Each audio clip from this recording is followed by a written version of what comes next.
తో మాట్లాడదాము. పిఎంఆర్ అది ముగ్గురు రెబల్ ఎమ్మెల్యేలతో అయితే విచారణ పూర్తయింది స్పీకర్ది. ఇప్పుడు ఆనం ఇంకా విచారణలోనే ఉన్నారు. అయితే టీడీపీ రెబల్ ఎమ్మెల్యేలు ఫర్దర్లీ ఏం చేయబోతున్నారు?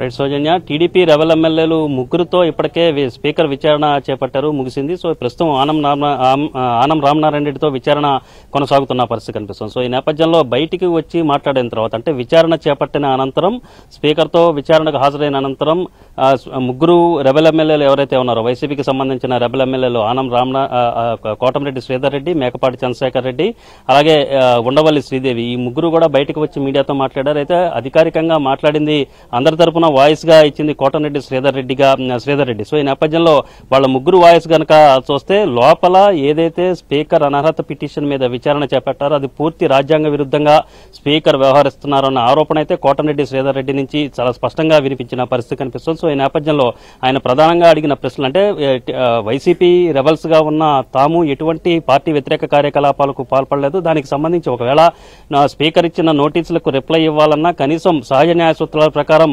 30 రోజుల పాటు గడువు ఇవ్వాల్సిన అవసరం ఉంది. అలాగే వాళ్ళు ఇచ్చిన అటాచ్మెంట్స్ లో, అంటే పేపర్ క్లిప్పింగ్స్ కావచ్చు, వీడియో క్లిప్పింగ్స్ కావచ్చు, వాటిని జెన్యూనిటీ నిర్ధారించుకోవాలంటే ఖచ్చితంగా తమకు ఆ జెన్యూనిటీ నిర్ధారించుకోవడానికి కూడా కొంత సమయం అవసరం అవుతుంది. కాబట్టి 30 రోజుల సమయం అడిగితే ఇచ్చే ప్రసక్తే లేదన్న అంశానికి సంబంధించి చాలా స్పష్టంగా స్పీకర్ చెప్పారనేది ప్రధానమైన అభియోగం స్పీకర్ మీద వైసీపీ రెబల్ ఎమ్మెల్యేలు చేస్తున్న పరిస్థితి. మరొకటి ప్రధానంగా చూసుకుంటుంటే, గతంలో స్పీకర్ నోటీసుకి రిప్లైగా తాము ఏ లేఖలైతే రాశామో ఆ లేఖలకు సంబంధించిన రిసీట్లు ఇవ్వాల్సిందిగా కోరినప్పటికంటే, తాము ఇచ్చిన లేఖలు ముట్టాయని చెప్పిన ఎక్నాలెడ్జ్మెంట్స్ ఇవ్వాల్సిన పరిస్థితి ఉన్నప్పటికీ ఆ ఎక్నాలెడ్జ్మెంట్ ని ఇచ్చేందుకు కూడా స్పీకర్ అంగీకరించలేదు. అంటే ఇది ఖచ్చితంగా రాజ్యాంగ విరుద్ధమైన వ్యవహారంగానే కనిపిస్తుంది. సీఎం జగన్మోహన్ రెడ్డి సూచనల మేరకే స్పీకర్ ఈ విధంగా వ్యవహరిస్తున్నారనేది ప్రధానమైన ఆరోపణ. సో ఈ క్రమంలో ఒకవేళ స్పీకర్ గనక రాజ్యాంగ విరుద్ధంగా ఎటువంటి నిర్ణయాలు తీసుకున్నా ఖచ్చితంగా తాము ప్రజాకోర్టులోకి వెళ్లి తెలుసుకోవడమే కాకుండా న్యాయపరమైన పోరాటం కూడా చేస్తామని చెప్పారు. ఇప్పటికే వైసీపీ రెబల్ ఎమ్మెల్యేలు 4, అలాగే శ్రీరామచంద్రయ్య, వైసీపీ నుంచి టీడీపీలోకి వచ్చిన ఎమ్మెల్సీ శ్రీరామచంద్రయ్య ఎవరైతే ఉన్నారో వాళ్ళు కోర్టును ఆశ్రయించారు, లంచ్ మోషన్ పిటిషన్ దాఖలు చేశారు. ఇది మరి కాసేపట్లో హైకోర్టులో కూడా విచారణకు వచ్చే అవకాశాలు చాలా స్పష్టంగా కనిపిస్తున్నాయి. సో ఈ నేపథ్యంలో స్పీకర్ గనక రాజ్యాంగ విరుద్ధంగా నిర్ణయాలు వెలువడే అవకాశాలు చాలా స్పష్టంగా కనిపిస్తున్నాయని కామెంట్ చేయడంతో పాటుగా మరొక కామెంట్ కూడా కోటమిరెడ్డి శ్రీధర్ రెడ్డి చాలా స్పష్టంగా చేసిన పరిస్థితి కనిపిస్తుంది.